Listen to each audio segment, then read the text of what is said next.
Sector 22 में रहने वाले बिल्डर धर्मेश के कत्ल की गुत्थी सुलझ गई है। उनकी पत्नी के द्वारा ही अपने मुस्लिम प्रेमी बबलू खान के द्वारा मिलकर के उसके दोस्त ने मोइनुद्दीन, जो कि बताया जा रहा है, जो तस्वीरों में आप देख सकते हैं ये मोइनुद्दीन है, इसके साथ मिलकर के हत्या की साजिश रच के अपने पति की गोली मारकर हत्या करवाई है। बबलू खान इस समय फरार है। पुलिस के हत्थे जो है मोइनुद्दीन चढ़ चुका है। पत्नी और मोइनुद्दीन दोनों पुलिस की गिरफ्त में हैं, लेकिन बबलू खान अभी भी फरार है। आपको दिखाते हैं खबर, हमारे साथ बने रहिए। जय हिंद, जय भारत। सॉल्व किया है, क्या है पूरा मामला और कौन गिरफ्तार इसमें किया है, क्या वजह निकल कर आई है? ये एक प्रेमी के साथ मिलकर पत्नी द्वारा अपने पति की हत्या करने का मामला सामने आया है, जिसमें एक पत्नी और जो उसमें एक आरोपी था उसको हमारी क्राइम टीम पालम विहार ने गिरफ्तार करने में कामयाबी हासिल की है। दिनांक 30/10/2022 को सेक्टर 22 के इलाके में एक निर्माणाधीन एक भवन में एक व्यक्ति की गोली मार के और हत्या कर दी गई थी, जिसके संबंध में पुलिस स्टेशन पालम विहार में मुकदमा दर्ज करके और उसकी इन्वेस्टिगेशन की गई। इन्वेस्टिगेशन के दौरान हमारी क्राइम टीम पालम विहार ने काम करते हुए उसमें जो एक आरोपी, मेन आरोपी जो था, उसको गिरफ्तार करने में कामयाबी हासिल की और उसके कल हमने उसको गिरफ्तार कर लिया और उसने बताया कि इस हत्या को मैंने और एक उसका दोस्त, उसी के गांव का रहने वाला बबलू है, हमने मिलके वारदात को अंजाम दिया था। और ये क्योंकि बबलू की मरने वाले धर्मेश की पत्नी के साथ दोस्ती थी और उसके कहने पे ये सारा हमने हत्याकांड को अंजाम दिया था। जो उसके दिए हुए बयान के अनुसार हमने इन्वेस्टिगेशन में वो चीज़ें वेरीफाई करके उस मृतक धर्मेश की पत्नी नीतू को भी गिरफ्तार कर लिया है और उसने अपना जो भी अपराध है उसको कबूल कर लिया है। उसने बताया कि मेरी इसके बबलू के साथ दोस्ती थी और हमने ये इसलिए योजना बनाई थी कि वो पैसे के लिए लालच में हम इसका मर्डर करके और ये सारी प्रॉपर्टी मेरे नाम आ जाएगी और फिर मैं बबलू के साथ शादी कर लूँगी और उसके बाद पैसे की कहीं कोई दिक्कत नहीं रहेगी। इस तरह की चीज़ें इन्वेस्टिगेशन में आई हैं। हमने उसको गिरफ्तार करके आज कोर्ट में पेश कर रहे हैं और पेश करने के बाद उनका पुलिस रिमांड हासिल करने की कोशिश की जाएगी और इन्वेस्टिगेशन में वो जो जितनी भी चीज़ें हैं उनको वेरीफाई करके और इसमें जो एक अपराधी बबलू नाम का है उसको भी गिरफ्तार करने के प्रयास जारी हैं और जल्दी ही हमें उम्मीद है उसको भी हम गिरफ्तार करने में कामयाब। इनकी खींचतान चल रही थी, क्या कुछ विवाद चल रहा था? हाँ, ये काफ़ी दिन से एक इनके बीच में विवाद था। पहले एक इनके घर की नौकरानी थी जिसको लेके इसकी पत्नी को शक था कि धर्मेश के अवैध संबंध है, जिसको बाद में हटा दिया गया था और उस बात को लेके फिर दूसरी मेड रखी गई। उस मेड की दोस्ती इस बबलू से थी। बबलू के माध्यम से इसकी, उस मेड के माध्यम से बबलू से इसकी नीतू की, जो धर्मेश की पत्नी थी, उसकी दोस्ती बबलू के साथ होगी और फिर इन्होंने ये सारी योजना बना के और इस हत्याकांड को अंजाम दिया। ये कब से दोस्ती थी नीतू और बबलू की? अफेयर इन दोनों का कब से था एंड कब से ये लोग प्लान बना रहे थे इसको? ये लगभग पिछले 5-6 महीने से ये चीज़ सामने आई है। लगातार ये संपर्क में थे और ये लड़का भी जो हमने गिरफ्तार किया है ये भी देहरादून में पहली बार बबलू के साथ ही इस लेडी से मिला था और जब से ही इनकी बातचीत चल रही थी, लेकिन पिछले 15-20 दिन से इन्होंने इस घटना को अंजाम देने के लिए तैयारियां की और उस दिन 29 तारीख को ये यहाँ पे आए।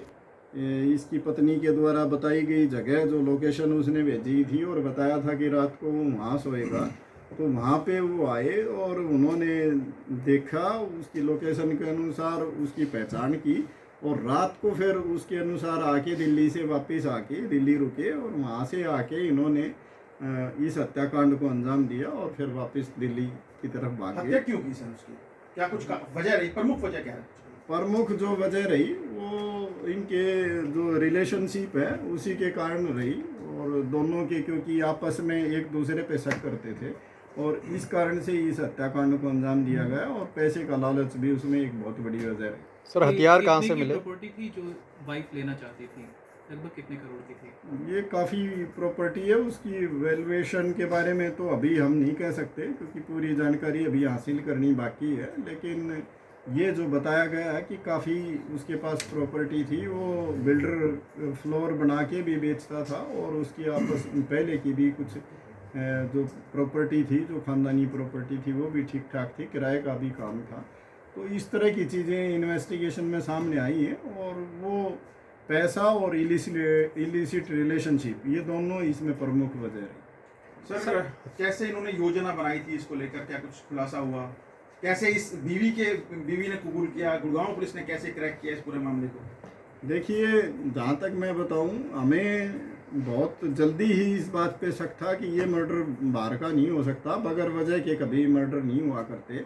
लेकिन क्योंकि अभी जिसके घर में इतना बड़ा हादसा हुआ है, उसके घर में जाके घुस पाना थोड़ा सा जल्दबाजी होती, तो हमने सब्र से काम लिया और हमारा डाउट सही निकला और हमने उस पर काम करते हुए टेक्निकली भी काम किया उस पर और इन्फॉर्मेशन के आधार पे भी काम किया। बड़ी स्मार्टनेस से इन्होंने काम किया था, इतना स्मार्टनेस से काम किया कि दिल्ली बॉर्डर पर आके इन्होंने अपने सिम भी निकाल के जब हरियाणा गुड़गांव में एंट्री की थी ताकि ये पकड़े ना जा पाए।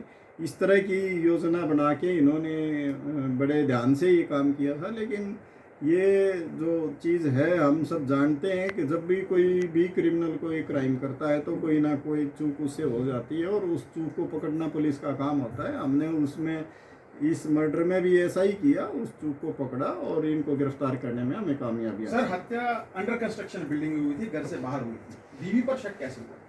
नहीं, देखिए, ये बात सही है कि हत्या वहाँ अंडर कंस्ट्रक्शन बिल्डिंग में हुई थी, लेकिन उस अंडर कंस्ट्रक्शन बिल्डिंग में तो 3 दिन से ही सो रहा था वो। ये बात तो बहुत ज़्यादा नज़दीक के लोग ही जानते थे। उससे पहले तो वहाँ पे चौकीदार जो रहता था वही सोता था।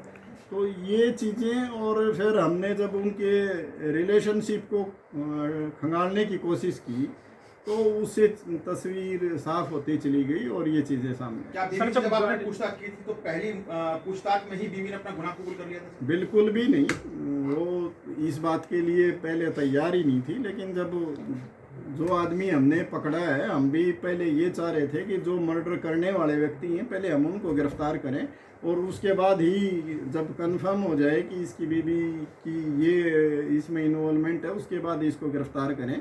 हमने ऐसा ही किया और जब उससे पहले पूछताछ की तो उसने इस चीज़ को घुमाने की कोशिश की, लेकिन जब उनको आमने सामने करके और उस चीज़ को बताया गया तो वो ब्रेक हो गई और उसने सारी बातें मान ली। और इस इन्वेस्टिगेशन में ये भी सामने आया है कि इस लेडी ने 65 तोले सोना भी अपने जो इसके पास सोना था वो भी इन जो इसमें अपराधी हैं उनको दे दिया था ताकि ये इस घटना को अंजाम दे पाएँ।